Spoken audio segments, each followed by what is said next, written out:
mao din ni ang ganahan ni Meta, mao ni ang gaganahan ni Facebook. Kana bang ang akong na-learn din ari sa akong pag vlog no, nga kinahanglan gyud tag originality, kinahanglan tag be authentic sa galingon, because iya og algorithm, iya ta og algorithm kay Meta, kay Facebook. So gina-test niya ang atong originality, authenticity. So kay ako mangidelete tanan ako videos nga which I think katong mga video ha is na copyright, and then dili siya original, kana mga dubbing, mga TikTok nga na ako mga videos nga na TikTok na watermark, but that was before nga wala pa ko na monetize. So gi-appeal na ako gyapon siya og delete kato nga mga panahon.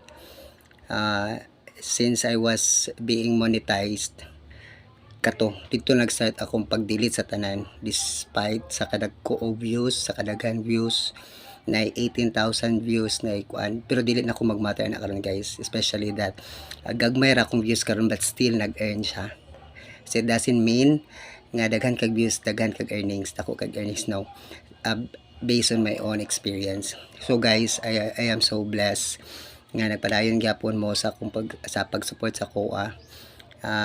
Nakabantay mo, wala na kayo ko nag-upload, wala na kayo ko nag-copy og somewhat like mga background music, because ako siyang gina-observeran, gidelete na ko tanan to mga previous videos na ko nga naa siya copyright music, and then muna siya karon guys. Ang originality is mo na pinakabasihan ni Facebook. Muna tong bantayan guys, kung katong wala pa na monetize, okay na siya guys, nga may ngana mo para lang maka-earn mo og viewers, maka-earn mo og followers, but magyap na ako ginabuhat sa una ngana. Pero if ma-monetize na mo guys, mo appeal gid na siya guys, kinahanglan gid nato siya i-delete tanan para pag-review ni Meta, just like what happened on my account. Pag review ni Meta, nakita niya is tanan original, tanan na wala na siya copyright music, wala na siya background music. That is why gibalik niya ang akong monetization, and I am so blessed, I am so happy guys. Without you guys, dili na ako marating ang mga achievements, and hoping and praying also guys nga magpabilin mo, and also that hoping and praying na adto na pay mga followers nga mag-abot, no. So dili ta magmatter sa views day guys, kay bisa ginagmay na natong earnings guys. Itipon maguna tanan ni Facebook, itipon na tanan ni Meta, so ma-reach ra gyapon nato ang minimum required earnings or required revenue in order for us to withdraw or makasweldo ta. So we need to have $100 equivalent to 5,000 pesos na siya, i-convert nato na sa peso. So guys, thank you so much guys. That will be all. Ako ang gusto i-share sa inyo is kanang authentic lang gid no.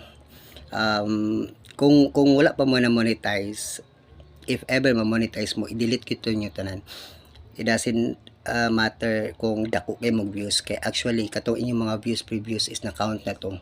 So pag i-delete na ninyo inyong video, dili na to siya ma-minus, counted na to siya. So it's just that dili na to siya mag-earn og views kay imo mang-delete. Pero kato imong previous nga mga views, counted na to siya. So dili mo magula na kay counted na to siya. So kato pong na monetize na demonetize guys, ako lang ika-advise based on my own experience diri sa Facebook is that we have to make sure, or we make to make it sure gyud nga kana bang ingani ka simple, no. Kailangan nato mag-upload og video ng authentic, walay music background, and then kung di maganit ang mali kay music background guide, I don't know, pero ako dili na ko magmatter kay lain gid ta og kana ang algorithm sa Facebook, no. So dili na ko sa unang good is gamatter ko og kana bang ako kanang i-try nga videos, ako kanang i-try nga music background kay grabe og views, pero dili di ay guys, wala siya na-apply sa Koa as a content as a vlogger. Wala siya na-apply kaya mag music background ko, kaya mag-awat-awat ko nga, ako aminon nag-aawat ko nga kanang i-try daw na ako nga music background kay grabe og views, grabe og earnings. Pero sa ako guys, on my own account, wala gid siya na-apply, the more pa kung violations. So lesson learned for me now is kana bang makontento ta kung unsa ang atong maabot, makontento ta kung unsa atong kaya. Kay at the end of the day kita ra gyapon mag-suffer. So which is grabe na ko nga experience for how many months, for 3 months almost nga akong gisacrifice ang ako account, nawad-an ko gana karon, but now nga gibalik siya. I am very blessed, I am very thankful kay Papa God. Lord, thank you so much Lord nga aduna pa ko mga followers nga padayon pa sila pag-follow. I hope i-bless po nimo sila, Lord. And then Lord, thank you so much nga imo kong itagag another opportunity nga kana bang ma-realize na ako nga dapat kung unsay naa mo ora gyud dili ta mag-asam og kana bang ato i-try na siya nga na kay sa akong kahimtang karon is I am so much blessed nga nabalik akong earnings, guys, and thankful ko sa tanan. And mura na ko i-share, guys, be authentic lang yun, wala mo music background, guys. If ever nga wala pa mo monetize tapos dili mo gamit og music background, bisan pag i-suggest pa na ni Facebook, guys, magka-violate gyapon na siya, nagyapon mo violation sa ana. Ayaw na lang gid, guys, no, especially nga pare sa ako start pa ko, gagathered pa ko og mga informations. Yes, I have mga learnings na dagan ako mga ideas unsaon pagpasikot-sikot ani mga Facebook, pero dili pa gyud ko hanas tanto nga ingana. So nga ako lang is originality and authenticity mura gina, guys, nga ato ang kaugalingon na gyud mo nang gaganahan ni Facebook nga kanang quality pod ang video, nga unsay topic sa imong video, unsay imong gipamaba sa imong video, mura gina atong permi basihan, guys, kay mo na gaganahan ni Facebook unsaon man nimo ang grabe nga views, pero violation dito, wala siya nag-earn, no? So that is why nako yung mga video past few days ako gyapon to siya i-delete kay dili siya healthy yun. So rest assured, guys, kani ako mga videos karon original na tanaw, di na ako mogamit ang mga music background. Kakayanin ko yan nga di na ako magamit ang music background kay ako ra gyapon na mag-suffer at the end, mawad-an ka gana kay wala ka kabaloon sa imong mga violations. Di ay katud nga mga gipang suggest ni Facebook, usa na to siya sa violation nga kana mag-copyright music ta. So ako lang ni-advise sa inyo nga dili ta dapat mag-awat-awat sa mga content creator nga mga dagko na ginagamit nila music background kay wala kabalo kung na-violate yapon sila, or I don't know sa ilang pinaka reason ana nga part nga ilang ginagamit. So ang ato is be authentic lang kita, be original kung sa to mahimo, dili ta mag-awat-awat, no, kay isa pa na sa to mga ma-violate to ang role ni Facebook or ni Meta, mga partner sa partner monetization or content monetization. So guys, thank you so much. That would be all. I am so very blessed today and very happy kay nag-start na siya last August 29. Wala na ko nag-abri sa akong dashboard, wala nakabantay mo dili na kay ko ga-upload o kanang mga istorya because nawad-an ko gana because nganong ako pa maipang-upload ni ani nga dili man gyapon ko ka-earn.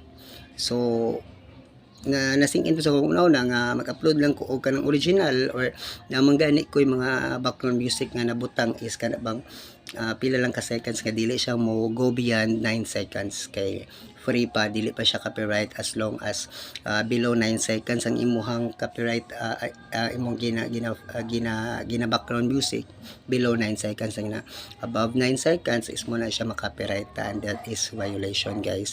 Nga tigom na to, guys, ang violation. That is why dako kay impact sa kuan na demonetize ko. And then now nagitagaan ko another chance si Facebook, another chance si Meta to pursue kung unsay maayo pag-review siguro nila sa akong Facebook. Na timingan siguro after 1 month murag ito akong idea nga i-delete na ko tanan, bahala na mga views dia. Anyway, counted naman to, anyway monetize naman ko, dili na ko mag after sa views. Ang akong after karon is how to get earned and how to get revenue, no, mura gina akong pinakaganahan karon, guys, kay nabalik na pud, guys. Wala pa gani ko mag-upload ha, pero naka-upload ko kay isa, pero nidagan na nga akong ads on Reels and I am very excited nga this time around madako na atong earnings and then ma-prove na ako nga kaya ra nato, guys, nga without music background or kana bang mag-share ta og mga videos or mag-remix sa mga videos nga ang akong lesson learned din ari is dapat gyud ay nga ato-ato ra.